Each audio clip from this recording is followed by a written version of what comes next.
Walang Diyo mga besh na ulan. Naambon lang naman. Tapos ang lamig. 6 degrees ngayon dito sa labas. Pero kailangan kasi mag-grocery dahil wala na kaming tissue. Kailangan ko ang tissue, panghugas ng plato, asukal. Ano ba ba? Yun, kailangan ko yung mga besh. Dala ko ang aking step na maingay. Madulas ngayon, nakakatakot. Kailangan dahan-dahan. Wala na ako masyadong adventure mga besh kasi dito na lang ako sa probinsya. Wala, ang ganda ng mga flowers nila. Oh. Kulay yellow mga besh. Yung sa bahay, purple at saka white yung sa bahay. Sa kanila yellow yung ganda.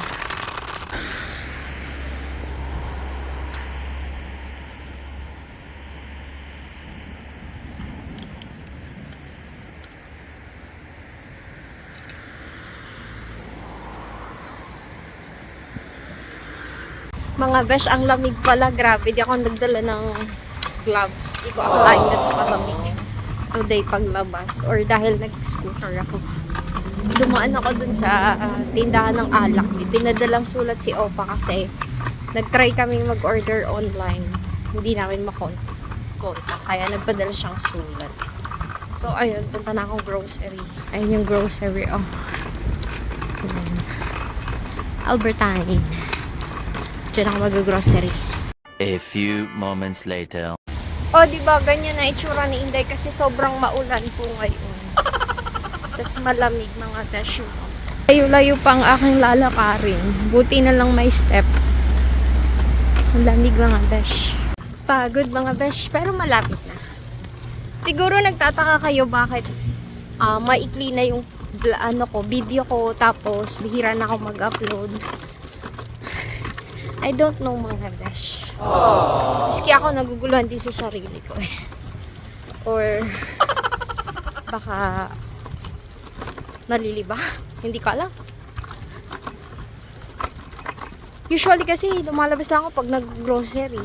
Eh tapos may step pa. Kaya hirap na hirap ako maghawak ng cellphone para mag-vlog. Tapos ito at ito rin lang naman yung ipapakita ko sa inyo. Ganon. Tapos I don't know, parang nawalan na ako ng gana mag-vlog. Hindi ko alam. Ayan. So, ngayon ko na nataramdaman yung homesick. Malayo sa city. Minsan talaga nadaan sa buhay yun. Pero, wala magagawa, tiis lang. 7 months na lang naman. Iyak lang. The next day, okay ka na. Ganun ang buhay OFW. Pag hindi mo kaya yon, kung hindi malakas loob mo, di ka matatag, huwag ka mag-abroad. Sayang ang ginastos at pagod. Ay, life. Gusto kong matulog, pero di ako makatulog ng dire-diretso kasi nga, nagbabantay ako. What if natutulog ako, may mangyaring di maganda, ganun. Kaya, actually, walang tulog na maayos. Pero, at least, makapahinga ng yung katawan ko, yung work ba, yung mabibigat. Ganon. 3 hours later. So, for today's dinner, magluluto tayo ng chicken. Spaghetti with meatballs. So, syempre, kailangan natin ng pasta, onion and garlic, and then tomato sauce. Gusto ko ng mushroom at saka ng meatballs. So, tara mga besh, let's start. Siyempre, hiwain ng sibuyas at bawang. Pagkatapos ay ilagay ang ating kawali. Lagyan ng mantika. Olive oil ang ginamit ko sa shell. Ilagay ang meatballs. Lagyan ng pampalasa, salt, pepper, and alam nyo na kung ano yon. And lagay na natin ang ating onion and garlic. Tapos ilagay din natin ang ating mushroom and tomato sauce. Tapos nilagyan ko din yan ng fresh basil leaves para masarap. Tapos niluto ko na dito yung pasta. And after few minutes, pwede na nating iserve ang ating meatball spaghetti. So, this is it. Luto na po ang ating meatball spaghetti. Tara at makain na mga beshiwabs. The next day. So, mga beshiwab, ipaghahaponan na namin ni Opa. Nagluto ako ng chicken teriyaki na may sauce. Tapos, ayan. And, gusto pa rin niya yung pasta, yung spaghetti meatballs kahapon. So, ako, chicken with rice. Si Opa naman ay spaghetti. So, kukuhain ko yung aking chicken sa air fryer. Oh, ayan na ang aking chicken mga besh. Kita nyo ba? Ang sarap. Konti na lang. Mga 3 minutes. Gustong gusto nung alaga kong matanda yung spaghetti ko. Tapos yung chicken teriyaki. Tsaka chicken adobo. Pansit and lumpia. Yan. Matagal kasi siyang tumira sa Indonesia. Kaya gustong gusto niya yung mga Asian food. Lalo yung pansit at tsaka yung lumpia. Pansit ang tawag nila dito sa Netherlands ay bami. So, mag-init lang tayo ng tubig at lutuin natin yung pasta, mga besh. Yan ang ang trabaho ko din eh. Aside from magkwentuhan kami, kung may utos siya, ganun. So, muntik masunog ang aking chicken teriyaki. Pero ayos lang yan. At least luto. Alam kong lutong-luto. At kumukulo ng ating tubig. Lagay natin ang pasta. Medyo dinagdagan ko yung pasta kasi pag spaghetti, malaki yung kain ni Opa. Sasarapan yata sa luto ko. Charot. Ang yabang. Ito pala yung sauce, meatballs. So, initin ko na lang din siya mamaya. So, ayun na nga mga beshi wap. I-fast forward na natin at prepare ko na ang aking pagkain. As I said, chicken, teriyaki ang aking ulam. Tapos si Opa naman ay yung spaghetti meatballs. Gustong gusto niya yun mga beshi wap. So, naluto na yung pasta at ilagay na natin sa ating sauce na ininit. Dinamihan ko yan para kasi pag humingi pa siya, may pangbigay ako. Nakakahiya naman kasi nasakto lang yung lutuin ko tapos humingi siya, wala akong maibigay. Baka sabihin lang tinitipid ko siya. My God, siya ang magbabudget dito. O sige, kamayin na natin kasi ayaw sumama matigas ang ulo. Charot. So, syempre, halu-haluin natin yung ating pasta dun sa sauce mga besh wap. Kahit kala nyo ganun kala nyo ba konti lang yung sauce, masarap kaya? Pag nung hinalo ko siya, sakto lang naman, di naman ganun kaputla. At syempre, same pa rin yung lasa niyan kasi yan pa din naman yung kinain namin last night. Paborito niya yung pasta mga besh wap actually. Sabi ko, tinatanong ko siya kung gusto niya ba ng chicken and rice. Ayaw niya. Gusto daw niya spaghetti talaga mga besh. At yun, alas 9 na ng gabi at nandun pa siya sa baba nanonood mga bebe. Ayan, so luto na po ang aming hapunan. Spaghetti meatballs kay Opa sa akin. Rice with chicken teriyaki. So tara ho mga bebesh, wap at makain. And ayun mga besh, pass forward. I-prepare natin ang kanyang dessert ni Opa. And shout out kay Ma'am Pami Dano and also kay Ma'am Helen Penaroyo na lagi hong nanonood. Maraming salamat ho sa panonood mga besh wap at naghugas na si Inday. And that's it for today. Thank you mga besh! The next day. Ayun na naman mga besh, tanghalian na po. Ako ay nakaganto dahil naligo ko kagabi, basa pa yung buhok ko. Mamaya ko ba siya ipa-planch? So, woke up like this morning. So, for today's lunch namin ni Opa, meron ako ditong mushroom soup. Nagaling sa lata, initin ko lang yung chicken teriyaki na tira kagabi. Tigisa kami dyan. Tapos, kanin. So, yun ang aming pagkain for lunch. Siyempre, initin lang yan. And, tingnan nyo yung labas. Makulimlim mga bebe. Gusto ko yung gantong kusina. Yung pagtingin mo habang nagluluto or naghuhugas ka, kita mo yung labas. Nakaka-relax kasi mga vegetables Diba, ang ganda. Tas may ipapakita ko sa inyo, bigay ni Opa. Gamit daw yun nung asawa niyang namatay. Napakaganda mga besh. Pinamana na agad sa akin. Papakita ko mamaya pag-akit ko sa taas. Later. So mga besh wap, magluluto na naman ako ng hapunan namin ni Opa. Magluto tayo ng pansit kanto.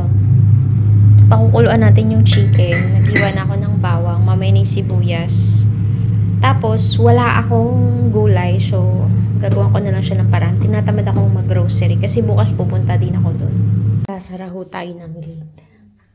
Ganiri ho magsara ng gate.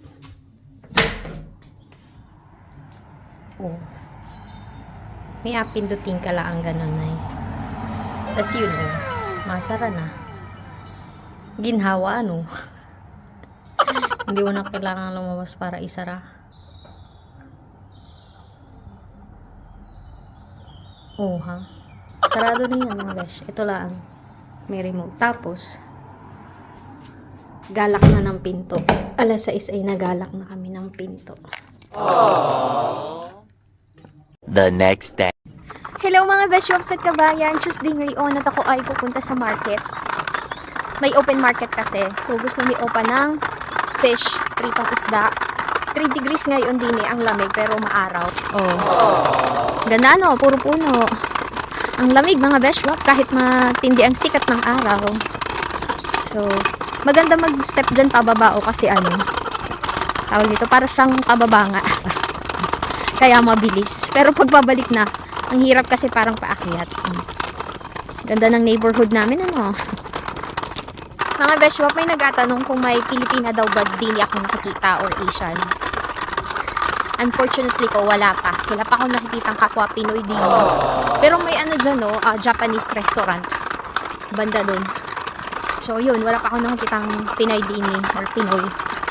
May nakikita ko itim ang buhok, pero it doesn't mean naman Pinoy or Asian yun, diba? So, doon ako dad.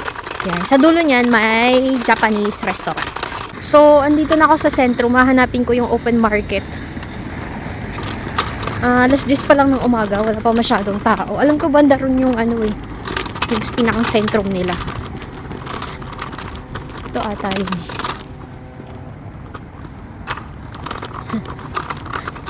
Wala na si Batman. Pag naligaw, bumalik kung saan ang galing. Hanapin ko na lang mga besh.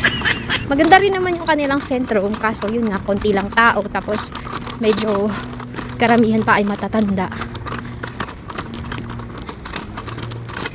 Diyos ko, saan ko kaya hanapin yung islang yun? Ay, kaloka. Malayo-layo talaga kami sa sentrum mga beshops. Hindi ko alam saan nahanapin yun. Eh, nakita akong shoe store. Titingnan ko. Scapino. Uy, may ribs company dito. Sarado pa. May ganun oras nagbubukas to. May Lidl din. Tingnan natin itong mga shoes. Lala. Nagtanong ako sa babae kung saan yung open market. Kaso, di rin niya alam kasi di rin siya taga rito. Kaloka. O, diba? Kahit hindi siya taga rito, sinagot niya ako. Baka daw sa banda ron. Diyos ko mga besh. Tapos babalik ako dun sa Albertine mamaya. Saan bagay yung na yan, fish na yan. Nakakalurking. Parang sarap ng cake. Titingnan natin dito. Pag wala dito, bahala si Opa. Nakita ko din yung shop mga besh. So, hindi siya open market. Shop siya na maliit. Nasa corner. Kaya hindi mo agad makikita. Maigi na lang talaga. Marunong ako magbasa ng kaunting Dutch at marunong ako magsalita. Kaunti lang. So, andito na sentrum nila. Punta ako ng Crowdfat kasi may bibilin ako. Pero asa ng Crowdfat? Ayun. May Zima din, may Aldi. Tingnan natin. May Vibra din pala. Ang Crowdfat. Pumasok ako sa drugstore kasi may hinahanap akong ointment pero hindi ko makita. At ayun mga beshwap, hindi na ako nakapag-video pa uwi kasi memory full na ako. Kailangan ko na mag-delete. Napakarami ko na kasing mga videos and pictures sa mga travel ko. So yun lang ang mga beshwap. At nga pala, 5 years na ako din sa Netherlands mga The next day. Hello mga beshwap. So hapunan na naman. Ito ang common problema ni Inday. So meron ako dito ngayong chicken satay. Binili ko dun sa tindahan syempre. Tapos nagluto ako ng gulay. Gulay. Tapos magsasaing ako. Kasi parang pag chicken satay lang tas kanin, ang naman gusto ko ng gulay o ayan. 'Di ba? Stir fry lang yan mga besh. So dapat kasi 6 luto na makakain na kami ni Opa. At masakit ang ulo ko dahil sobrang lamig kanina paglabas ko at may bonnet ako. Initin natin ng chicken satay, tapos ayan ang ating kanin. May bahaw ako dito, isapan natin. Sayang eh. Sa habang iniinit ang chicken satay at nagiin-in ng kanin, ayan, maghuhugas naman ako. Medyo marami akong hugasan mga dash.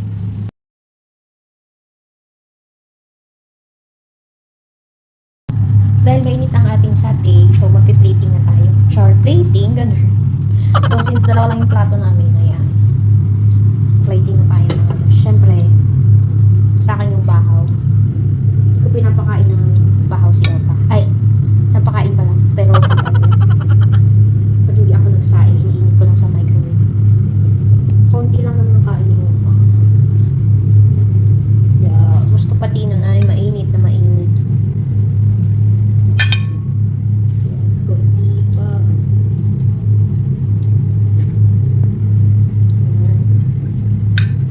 Ay, ang dami. Tapos tayo. Siyempre, lalagyan natin ng gulay. Ang hirap mag-vlog tapos wala kang camera.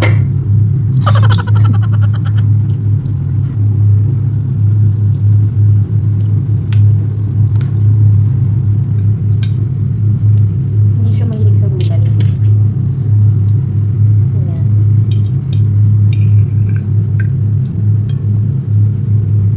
So, lagyan natin ng ibang chicken satay. Ayan na ang aming hapunan mga special, di ba? The next day. Hello mga Beshwaps and kabayan. Kamusta kayo dyan? So ngayon ay alas 5. Ayan o. Araw kanina and ngayon ako'y nagaluto na ng aming hapunan. So yung pansit canton ko na walang gulay, ilalagyan natin ng gulay. Yan. So at saka may kanin ako. At saka yung may tig-isa pa kami chicken satay yesterday. So yun na lang. Tapos ito. Gusto daw ni Opa ng kanin at saka ng chicken satay. So kasi aalis ako bukas dahil magdi-day off ako. Wala siyang pagkain. So, ito na lang yung pagkain niya. I-prepare ko na kasi hapon ako babalik mga alas 5. Pupunta ko ng city kasi ayusin ko yung mga gamit ko doon mga best. So, hindi ako nakapag-vlog kanina kasi ang daming tao dito dahil nag-aayos ng bagong kama ni Opa. Bumili kasi ng bagong kama si Opa kaya sobrang kanina 6 kami dito. So, ngayon 2 na naman kami. At ipagkahapon na naman namin mga best waps. Hinalo ko na yung pansit na walang gulay dun sa niluto kong gulay para naman magkaroon ng buhay. Kasi sobrang dry. At saka para mainit na din yung pansit. At saka ito na din yung ipiprepare ko para sa tanghalian ni Opa bukas. Binilin ko sa kanya kung ano yung kakainin niya. At iinitin na lang niya sa microwave. O diba para akong may alagang bata. Ganun din pala yung pag nag-aalaga ka ng matanda.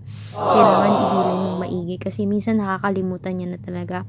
Pero sharp pa rin naman yung isip niya. Pero paminsan-minsan nakakalimutan niya yung mga bagay-bagay. And madali na siyang mapagod kahit nag-uusap lang kami. Kasi kanina may tinanong siya sa akin. Tas, syempre ako, todo explain. Sabi niya, let me stop you with that. Let me stop you. I'm already tired. Natawa na lang ako kasi nag-uusap lang naman kami. Hindi naman kami lumalakad or tumatakbo. Napagod na siya mga beshi. Ano ba naman yun? Ay, super busy. Nag-message ako dun sa taxi kasi 2 lang ang taxi dito sa lugar ko. Sabi ko sunduin ako ng alas 5. Eh, para bukas yun, hindi ngayon. Nakalimutan kong sabihin. Ay, Diyos ko. Buti na lang mabait siya. Sabi ko tomorrow yun, hindi ngayon. Diyos ko rin. So, yung kaninang pansit na walang kabuhay-buhay, ito na siya. Oh, ang sarap na niya, mga besh. Antayin ko na mag alas 6. Baga kasi ako nagluluto, ayoko nung alam niyo yung saka lang magluluto pagkakain na. Gusto ko, relax na ako. Ganun. Niready ko na pala yung dessert ni Opa mamaya na prutas. Ayan. So, meron ako dito ang ubas, orange, saging, tsaka pear. Konti lang kinakain niya. Yung kalahati akin. So, ready na lahat. Ito ay iinitin na lang. Ayan, ni-ready ko na ang aming pagkain. Siyempre, akin itong marami. Kaya pa ito. Iinitin ko na lang sa microwave kasi gustong-gusto niya yung mainit na mainit pa. Di ba? Solve na naman ang aming hapunan. Nainit ko na ang aking pagkain, mga beshwap. Yung kay Opa andun pa. So, that's it for today, mga beshwap. At maraming salamat sa walang sawang support at panonood. Tara ho at makain!